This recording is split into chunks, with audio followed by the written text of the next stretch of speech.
Today we're taking a look at the most decorated driver in the World Rally Championship, Sebastian Loeb. Loeb's record of consecutive title wins is unmatched in motorsport. Even Michael Schumacher only had 5. So, how exactly did a French electrician become a WRC legend and beat Subaru in a Citroen? Born on February 26, 1974, in the small town of Haguenau in France, Loeb's entry into sports came through gymnastics, not racing. His father was a former gymnastics champion, and by the time he was 15, Loeb had a full decade of experience in competitive gymnastics under his belt. He was crowned the Alsatian gymnastics champion 4 times, claimed the title of French Grand East champion once, and even placed 5th in the French National Gymnastics Championship. And though he had a natural talent for gymnastics, Loeb's early life for speed was always there. He would race his friends around town on mopeds, making up their own circuits through the roundabouts, across parking lots, and down the streets of his neighborhood. When Loeb finished high school, he chose a practical path and became a construction electrician. Every bit of money he earned was funneled into his dream car, a Renault 5 GT Turbo. I've made a video about it before. Don't forget to subscribe. Of course, as soon as Loeb got the Renault, he burned through his tires in just 1,500 miles, and it wasn't uncommon for his driver's license to be temporarily held at the station after a few run-ins with authorities. In 1995, the spark for a real racing career came when Loeb discovered a competition called Rally Jean. This was an initiative set up by the French Motorsport Federation to scout for young driving talent. It required a modest registration fee, which Loeb scraped together to enter. That year, at 21, Loeb beat every other young driver who'd entered. Even though he dominated the regional and final selection rounds, he was controversially edged out by Nicolas Bernardi. And when he returned in 1996, he fell short of the finals again. For most, that might have been a career-ending series of disappointments, but Loeb wasn't backing down. Another opportunity arrived in 1997, when Loeb's talent caught the attention of Dominique Heinz and Remy Mamoussert, 2 local racing enthusiasts who'd been following his efforts. They saw Loeb's potential and brought him into their team, Ambition Sport Auto. Heinz and Mamoussert weren't offering Loeb a direct path to the World Rally Championship or anything close, but they did give him a shot to compete in regional races and refine his skills behind the wheel. This was the turning point that would launch Loeb's career in rallying. In his very first race, Loeb won his category with ease, impressing not only his team, but also other local rally enthusiasts. Another significant event was the Critérium de Sévenay, which took place from November 7 to 9 in Montpellier, France. In this rally, Loeb competed in the N2 class with his Peugeot 106 Rally. The event comprised 261 kilometers of asphalt stages, though 33 kilometers were cancelled. Loeb finished 19th overall and secured 4th place in the N2 class. He went on to win multiple races that season in the 1300 category, and by the end of the season, he'd been named Best Hope of the Year by the French magazine Échappement. The following year, in 1998, Ambition Sport Auto set their sights higher, entering Loeb in the Saxo Kit Car Trophy, a competition with tougher cars and even tougher drivers. This year, Loeb achieved a significant milestone by securing his first rally victory at the Rally National Val de Go. But there was more. To everyone's surprise, he won nearly every event he entered. But there were some hard lessons along the way. Crashes and mechanical failures really tested his resilience. The plague of small racing teams. One accident happened during a test run, leaving the car in rough shape. Since the tests weren't officially part of the event, the damages weren't covered by insurance, putting the team in a financial hole. It looked like this could be the end of the road for Ambition Sport Auto, but luck intervened. A sponsor came through, covering the cost to repair the car and get Loeb back on the track. With his team's backing and this crucial lifeline, Loeb was able to finish the season on a high note, winning the last few races and securing cash prizes that kept him afloat. By the end of 1998, Loeb had proven beyond doubt that he had the skills, grit, and determination to succeed in rallying. His performance in the Saxo Kit Car Trophy caught the attention of Citroen, among others. Citroen's head of motorsport, Guy Fricklon, was working to establish a strong team for Citroen in rallying. So, with that, Loeb got his first official contract with Citroen, joining their development program. His first major task was to compete in the 1999 Citroen Saxo Trophy. And right out of the gates, Loeb was unstoppable. He quickly established himself as the driver to beat. The Saxo itself was a lightweight, front-wheel drive rally car with excellent handling, and Loeb knew exactly how to exploit its strengths. A particularly intense and defining event that season was the Rally National d'Automne La Rochelle, held in October 1999. Loeb went head-to-head with some of the most talented drivers of the French rally scene. The rally saw Philippe Joselot, alongside co-driver Patrick Martin, dominate the competition in their formidable Subaru Impreza WRC. Their car's power and reliability enabled them to secure first place overall, showcasing Joselot's mastery of the challenging course and the strength of the Subaru platform. Loeb, partnered with his co-driver Daniel Elena, drove a Citroen Saxo kit car. Loeb earned a remarkable second place overall and clinched first place in the A6 class. Honestly, Personally, I think it was this performance that cemented his reputation as an up-and-coming star in rallying. Michel Boeri and his co-driver Emanuele Nastettori, also in a Citroen Saxo car, delivered a solid performance, finishing 11th overall and 7th in the A6 class. Their steady approach underlined the competitiveness of the Citroen Saxo in the A6 category, but the driving skill was no match for Loeb's. By the end of the season, Loeb had clinched the Saxo Trophy title, marking his first major championship win. This victory was a huge moment, not just for Loeb, but for Citroen as well. They backed a young driver with no formal training, and he delivered them a title in return. The Saxo Trophy win also deepened Loeb's relationship with his longtime co-driver, Daniel Elena. The two had begun working together at this point, and their chemistry as a team was undeniable. Over the years, this partnership would grow into one of the most legendary duos in rally history, but it all began here in the Saxo Trophy days. After winning the Citroen Saxo Trophy in 1999, Loeb had made his mark in France, but it was time for him to step onto a larger stage. The French Federation of Automobile Sport and Citroën saw his potential and wanted to push him further, so they selected him to compete in the Junior World Rally Championship in 2001. This was the international spotlight he needed, and he wasted no time proving himself. The 2001 JWRC was packed with talented young drivers from all over the world. Loeb was driving a Citroen Saxo Super 1600 and dominated right from the start. With the wins piling up, Citroen, recognizing his extraordinary potential, decided mid-season to push Loeb even further by giving him a chance to compete in their Sache WRC car at selected World Rally Championship events. A particularly intense event was the Rally San Remo, held from October 5 to 7, 2001, picturesque yet treacherous asphalt stage of northern Italy. This rally served as a breakthrough moment for Sebastian Loeb as he faced off against some of the most skilled tarmac drivers. Gilles Panizzi, a tarmac specialist for Peugeot Total, was renowned for his mastery on asphalt. Driving the formidable Peugeot 206 WRC, Panizzi had a strong reputation as the driver to beat in tarmac rallies. Philippe Bulgalski, representing Automobile Citroën, was another tarmac expert. Known for his technical finesse, Bulgalski drove the Citroen Exara WRC, a car designed for speed and precision on asphalt. Jesus Pires, also part of the Citroen team, had built a reputation for consistent performances and was another strong contender in the Exara WRC. Sebastian Loeb, in only his third rally with a World Rally car, was piloting the Citroen Exara WRC as well. Gilles Panizzi utilized his extensive experience to dominate the early stages,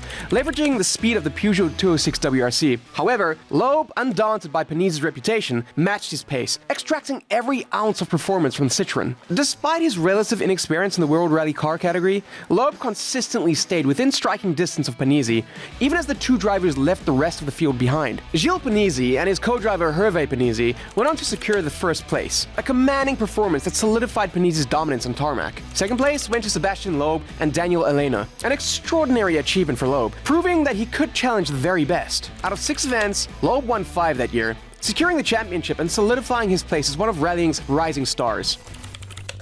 In 2002, Citroën introduced Loeb to the World Rally Championship in a semi-official role, allowing him to compete in a limited number of events. He wasn't expected to dominate, but simply to gain experience. And yet, Loeb immediately impressed. In his very first WRC outing at the Monte Carlo Rally, he delivered a stunning performance and initially finished first, but was demoted to second after receiving a 2-minute penalty for an illegal tire change. But it was in Germany that Loeb really made his mark. The 2002 Rally Deutschland was Loeb's chance to show what he could do in a full-on WRC event. The 2002 ADAC Rally Deutschland was the 10th round of the WRC season, and the first time Germany hosted a WRC event. Based in Trier, the rally featured 23 asphalt stages covering a competitive distance of 415 kilometers. The stages were renowned for their technical complexity, including narrow vineyard roads, military training areas with varying grip levels, and fast country lanes, all demanding precision and adaptability from the drivers. The event was packed with world champions and top talent. Richard Burns, the reigning world champion from the United Kingdom, driving for Peugeot Total in a Peugeot 206 WRC. Marcus Grönholm was there as well, a Finnish driver and world champion, also representing Peugeot Total in a Peugeot 206 WRC. Grönholm was known for his aggressive driving style and speed. We can't forget Carlos Sainz, a seasoned Spanish driver with 2 world championships to his name, competing for Ford Motor Co. Limited in a Ford Focus RS WRC 02. Last but not least, Colin McRae, a Scottish driver and former world champion, also driving for Ford Motor Co. Limited in a Ford Focus RS WRC 02. Driving Driving a Citroen Exara WRC for Citroen Sport, Loeb entered the rally with limited experience in full WRC events, but quickly demonstrated his ability on asphalt. From the outset, he set a blistering pace. On day 1, Loeb established an early lead, showcasing his speed and control on the narrow vineyard roads. On day 2, facing pressures from Richard Burns and Marcus Gronholm, Loeb maintained his composure, continuing to set competitive times and defending his lead. On day 3, despite the challenging conditions and the experience of his rivals, Loeb held his nerve, securing his position at the top of the leaderboard. This was the race where Loeb secured his first WRC victory, finishing with a total time that placed him ahead of his competitors. Richard Burns finished in second place, unable to match Loeb's pace in the German tarmac. Marcus Gronholm completed the podium in third place, acknowledging the impressive performance of the young Frenchman. With his early WRC successes, Loeb earned the trust and backing of Citroen, securing a full-time spot on their team. Loeb finished 10th in the overall driver's standings for the 2002 season, but he was just warming up. As we move into 2003, Sebastian Loeb was no longer an unknown face in the rally world. With his junior WRC championship and early World Championship performances under his belt, he had made a serious impression. The season started with the Monte Carlo Rally, one of the most iconic and challenging events on the WRC calendar, with its treacherous mix of snow, ice, and asphalt. Loeb had come close to winning here the previous year, and he was determined to go one better. Driving the Citroen Exara WRC alongside co-driver Daniel Elena, Loeb led Citroen to a historic 1-2-3 finish, with teammates Colin McRae and Carlos Sainz completing the podium. Loeb showcased exceptional skill and consistency, winning multiple stages throughout the rally. He secured the win with a margin of 38.1 seconds ahead of McRae. Throughout the 2003 season, Loeb continued to deliver strong performances, often finding himself battling at the front of the pack alongside the veterans. While he wasn't always the fastest on loose gravel surfaces, which require a different skill set, he proved unstoppable on asphalt. By mid-season, Loeb had notched additional victories in Germany and San Remo. However, the 2003 season wasn't without drama. In the final events, the Wales Rally GB, Loeb found himself in a position to potentially win his first WRC driver's title. All he needed to do was finish ahead of his closest competitor, Petter Solberg. But Citroen had its eye on the manufacturer's title as well, and the team orders that came down were clear. They wanted Loeb to hold back and secure second place to guarantee Citroen the championship for manufacturers. For a competitor like Loeb, this was a tough pill to swallow. In the end, Loeb's decision to follow team orders meant that he lost the driver's title by a single point, finishing as the runner-up to Solberg. While 2003 didn't bring him the driver's title, it marked a critical year in Loeb's rise. He'd gone from a promising newcomer to a genuine WRC star. Citroen was entering a new era, with Loeb as their lead driver and an arsenal of talented engineers and strategists behind him.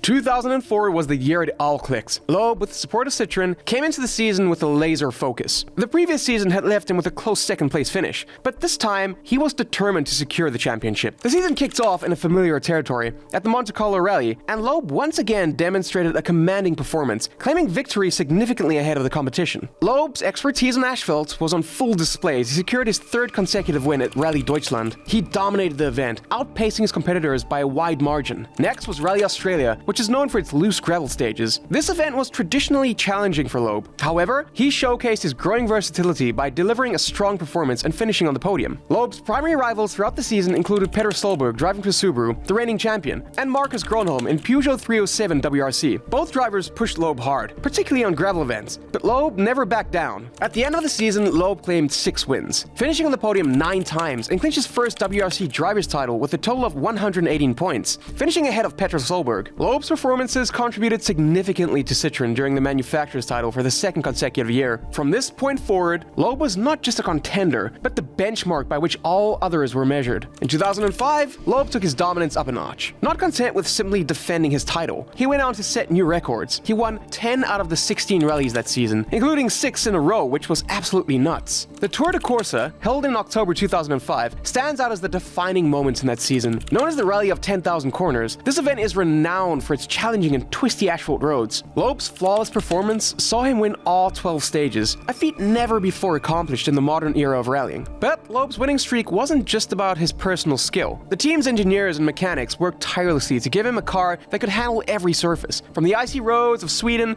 to the rough gravel of Greece. Together, Loeb and Citroen redefined the Citroen Exara WRC performance, making it one of the most dominant rally cars of its era. Loeb concluded the season with a total of 127 points, comfortably securing the Drivers' Championship ahead of Petter Solberg and Marcus Gronholm. His exceptional performances also contributed significantly to Citroen clinching the manufacturer's title.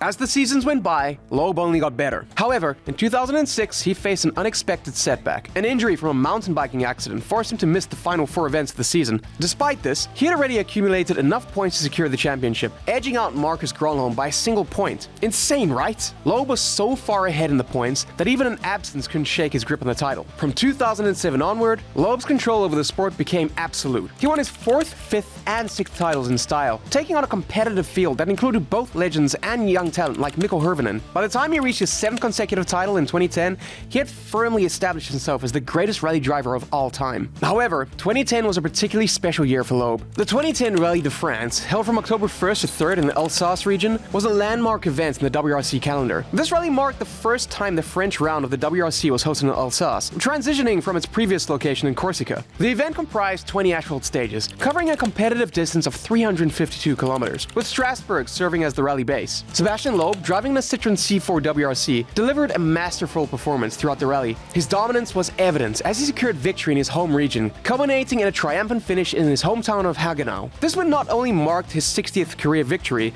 but also clinched his 7th consecutive WRC driver's title. Loeb's teammate, Danny Sordo, secured 2nd place, contributing to Citroen's strong performance. Peter Solberg, driving a privately entered Citroen C4 WRC, completed the podium in 3rd place. This event was particularly significant as it was the first time a driver secured the WRC championship on French soil. Loeb's victory in Alsace, amidst the support of his home crowd, added a poignant touch to his historic achievement. Additionally, Citroen clinched the Manufacturers' Championship during this rally, which put icing on the cake. In 2011 and 2012, Loeb secured his 8th and 9th titles. By this point, he was so dominant that people were wondering if anyone could ever challenge him. During these years, Loeb's win count grew with nearly every rally, and he surpassed all previous records, setting a standard that would be almost impossible for future drivers to match. The 2012 season marked the end of Loeb's full-time career in the WRC, as he announced he would step back from rallying to pursue other motorsport challenges. Ending with 9 consecutive titles, Loeb's WRC career remains the most successful in entire motorsport history. And while the sport has seen many talented drivers since, Loeb's reign from 2004 to 2012 remains a legendary chapter in WRC history. Of course, Loeb has done racing outside of WRC before. One of his first big challenges outside of rallying came with the 24 Hours of Le Mans in 2006. Loeb teamed up with Pescarolo Sport to pilot their LMP1 car, and, true to form, he delivered an outstanding performance. Alongside teammates Eric Hillary and Frank Montagny, Loeb managed to finish 2nd overall, an impressive achievement for someone more accustomed to short, timed rally stages than long endurance events. After his retirement in 2012, he entered the Rallycross event at X Games Los Angeles, competing against some of the best drivers in the US and Europe. Loeb showed his usual poise and control, dominating the event and taking home the gold medal in his debut appearance. But perhaps one of Loeb's most ambitious undertakings outside the WRC was the Dakar Rally. Loeb entered the Dakar Rally with Peugeot Sport in 2016, driving the Peugeot 208 DKR, and even for an experienced rally champion, this event was a whole new level of challenge. He won 4 stages in the 2016 rally. However, a mechanical issue ultimately prevented him from securing a podium finish. Over the next few years, he continued to push himself in Dakar, improving his strategies and working on his navigation alongside his co-driver, Daniel Elena. In 2017, he finished as the runner-up. In 2021, Loeb turned to one of motorsport's newest frontiers,